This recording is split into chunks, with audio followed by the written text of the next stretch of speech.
সময় কিভাবে চলে যায়। এই তো মনে হচ্ছে সেদিনকারই কথা, 1 বছর আগে যখন আমার মেয়ে হলো আজকের দিনে। সেদিন ভোরবেলায় ঘুম থেকে উঠে স্নান টান করে রেডি হয়ে বেরিয়ে গেছিলাম নার্সিংহোমের উদ্দেশ্যে, কল্যাণী।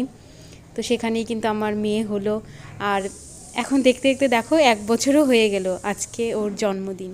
কত স্মৃতি জড়িয়ে আছে। তো মেয়ে হয়েছিল বৃহস্পতিবারে, কিন্তু এবছর যেহেতু ওর জন্মদিনটা শুক্রবার পড়েছে, আর জানোই যে আমরা অনুকূল ঠাকুরের দীক্ষিত, তো শুক্রবারে আমরা নিরামিষ খাই। তো সে যখন থেকে শুনেছে শাশুড়ি মা যে ওর জন্মদিনটা শুক্রবারে পড়েছে, মা কিন্তু বলেই রেখেছে যে শুক্রবার যেহেতু পড়েছে ওর জন্য কিন্তু একটা বাড়িতে অনুকূল ঠাকুরের প্রার্থনা দেওয়া হবে। আর সেই উদ্দেশ্যে কিন্তু বাড়িতে যে বিকেলবেলা মাতৃ সম্মেলনটা হয় সেটাই হবে। তার জন্যই দেখো রান্নাবান্নার তোড়জোড় চলছে। আর আমরা ঘরোয়া যারা যারা আছি তারা রাতে খাবো। মেয়ের জন্মদিনটা যেহেতু 26শে ডিসেম্বর, তো প্রত্যেক বছরই মনে হয় এই দিনটাতে প্রচণ্ড পরিমাণে ঠান্ডা পড়বে। গত বছরও ঠান্ডা ছিল, এবছরও ঠান্ডা, তবে রোদটা একটু উঠেছে, সেই কারণে কিছুটা বাঁচোয়া। তো এদিকে দেখো আমি মানে রান্নার যে উনুনে পুজো দিতে হয় সেটা সকালবেলাই সেরে নিচ্ছি। তো ঘরে আলু ছিল, এর জন্য আলুটাই নিয়ে আসলাম। আর এখানে যে সবজিগুলো আছে সেখান থেকে কিন্তু আমি পরে আর দুটো সবজিও দিয়ে দিয়েছি। তো এই দেখো আমাদের ছাদ পুরো একদম জুড়ে আছে, এখানে ওরা ছড়িয়ে ছড়িয়ে রান্না করতে পারছে। এটা একটা সুবিধা, ছাদে রান্না হলে অনেকটাই কিন্তু জায়গা পাওয়া যায়। তো আছে মেয়ে উঠে গেছে, সকাল সকালই উঠে গেছে। তো এর জন্য মেয়েকে এবার খাবারটা রেডি করব। সুজিটা করতে চাইলাম, তারপর দেখলাম যে সুজি মানে ভাজা সুজি ঘরে নেই, এর জন্য কড়াই বসিয়ে দিলাম। সুজিটা আগে একটুখানি একটু শুকনো কড়াইতে একটু ভেজে নিই। যখনই সুজি খাওয়াই ভাজা সুজিটাই আমি কিন্তু ফুটিয়ে ওকে দুধ দিয়ে, কলা দিয়ে বা খেজুর দিয়ে যখন যেটা হয় সেটা দিয়ে কিন্তু খাওয়াই। তো সুজি আমার ভাজা হয়ে গেছে, বাকিটুকু আমি আলাদা একটা জারে রেখে দিয়েছি।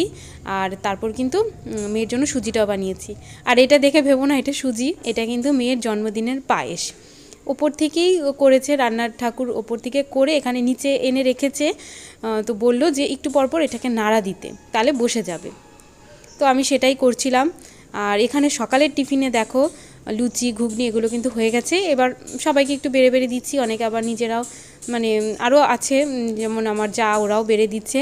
তো এখন আমি খাবো, এর জন্য তোমাদেরকে ভিডিওতে দেখাচ্ছি আমারটাই।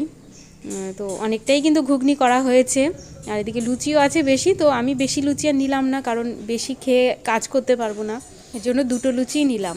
আর এই দেখো দাদাও খেতে বসেছে, এখানে দীপা দি পুচকি ওরা সবাই আছে, সবাই বসে খাচ্ছে, শাশুড়ি মাও আছে। তো খাওয়া দাওয়া হয়ে গেছে। মেয়েকে আমি ঘুম তো পাড়াতে পারলাম না, ও জানি না কেন আজকে ঘুমাচ্ছে না, হয়তো ওর জন্মদিন বলে ঘুমাচ্ছে না। তো যাই হোক পরে ঘুমিয়ে পড়বে, মানে দুপুরে খাওয়ার পর হয়তো একবারই ঘুমাবে, এর জন্য জোর করলাম না। কিছুক্ষণ আমি ঘরে নিয়ে ঘুম পাড়ানোর চেষ্টা করছিলাম, কিন্তু দেখলাম ঘুমাচ্ছে না। এতে আমার আরও বেশি মানে সময়টা চলে যাচ্ছে, কারণ বিকেল বিকেল এখন যেহেতু শীতকাল, তাড়াতাড়ি প্রার্থনার জন্য সবাই চলে আসবে, এর জন্য ঘরবাড়িটা পরিষ্কার করা খুবই দরকার। তো পুচকির কাছে মেয়েকে দিয়ে এবার কিন্তু আমি দেখো ঘরটা ভালোভাবে ঝাড় দিয়ে নিচ্ছি, তারপর ঘর মুছবো। তো এইদিকে আমাদের যে প্রদীপদা মানে যে সাজায়, সে এসেও কিন্তু মোটামুটি অনেকটাই রেডি করে গেছে যেখানে প্রার্থনা হবে।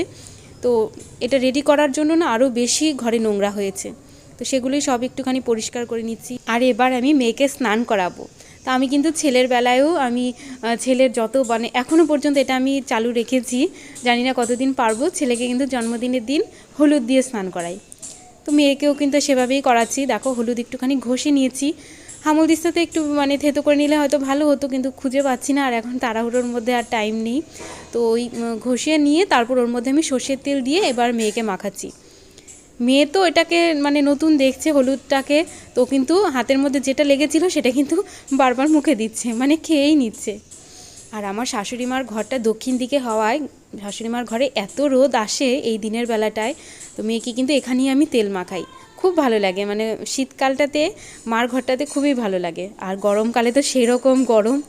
যাই হোক গরমকালের কথা এখন আর মনে করতে চাই না, যতদিন শীতকালটা আছে ততদিন একটু মানে এই ঘরটাতে একটু থেকে রিল্যাক্স করে নেওয়া যাবে। যদিও গরমকাল শীতকাল সবই এক এক রকমের সুবিধা অসুবিধা দুটোর মধ্যেই আছে।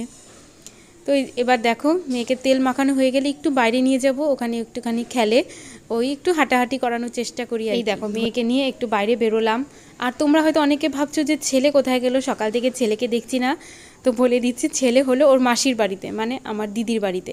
ও পরশু দিন গেছে, তো সেখানেই কিন্তু আছে, আজকে দুপুরবেলায় খেয়ে দিয়ে চলে আসবে। তো এখানে কিন্তু আমাদের বাড়িতে সবারই নেমন্তন্ন ছিল, দিদিদের সবাই, কিন্তু দিদি বলল যে থাক, ও যেহেতু 2 দিনের জন্য এসছে, যতটা পারি ওর সাথে একটুখানি মানে দিদিদের বাড়িতে রেখে একটু সময় কাটাই। তো তারপর কিন্তু ওরা বিকেলেই বললো চলে আসবে প্রার্থনার সময়। আর এদিকে দেখো আমার কিন্তু অনেক কাজ তারপর হয়ে গেছিলো, মেয়েকে খাওয়ালাম, আমি নিজে মানে স্নান টান করে এখন 4টে বাজে। তো ওপরে এসে এবার দুপুরবেলার খাবার খাচ্ছি। দুপুরবেলার খাবারটাও খুব ভালো ছিল, লাল শাক, তারপর ডাল, চিপস, আর এটা হলো পটলের দোলমা, খুব টেস্টি হয়েছিল খাবারটা।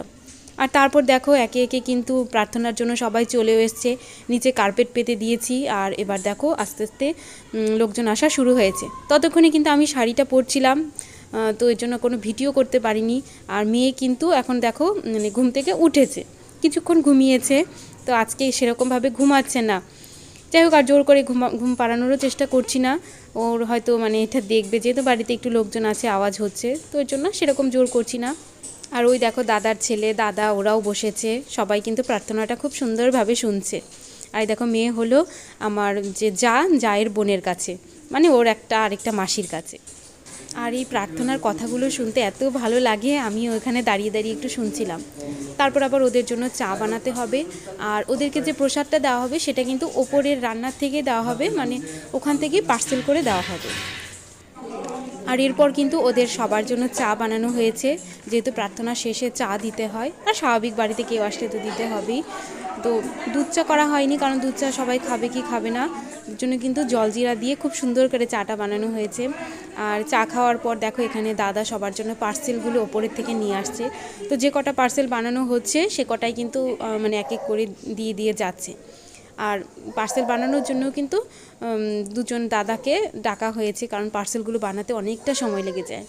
আর এই দেখো আমি একটা এই কালো রঙের যে উলের ব্লাউজ সেটা কিনেছি, মানে কিনেছি বলতে আমি বেরোইনি, সূর্যর বাবাই কিনে দিয়েছে। এটা আমার অনেক দিনের ইচ্ছে ছিল, এরকম একটা মানে হাইনেক একটা ব্লাউজ পরার জন্য শীতকালে, খুব মানে আরামদায়ক, মানে আমি যেটা পরে রাত অবধি ছিলাম আমার কিন্তু কোনো ঠান্ডাই লাগেনি, বেশ কমফোর্টেবল। কিন্তু তোমরাও যাদের নেই তারা একটা এরকম একটা মানে কিনবে, বেশ ভালো লাগবে। মানে শীতকালে যত প্রোগ্রাম যত অনুষ্ঠান থাকে এটা কিন্তু সুন্দর করে শাড়ির সাথে পরতে পারো, বা কেউ যদি স্কার্ট টপ মানে টপ হিসেবেও পরতে পারো, খুব ভালো লাগে।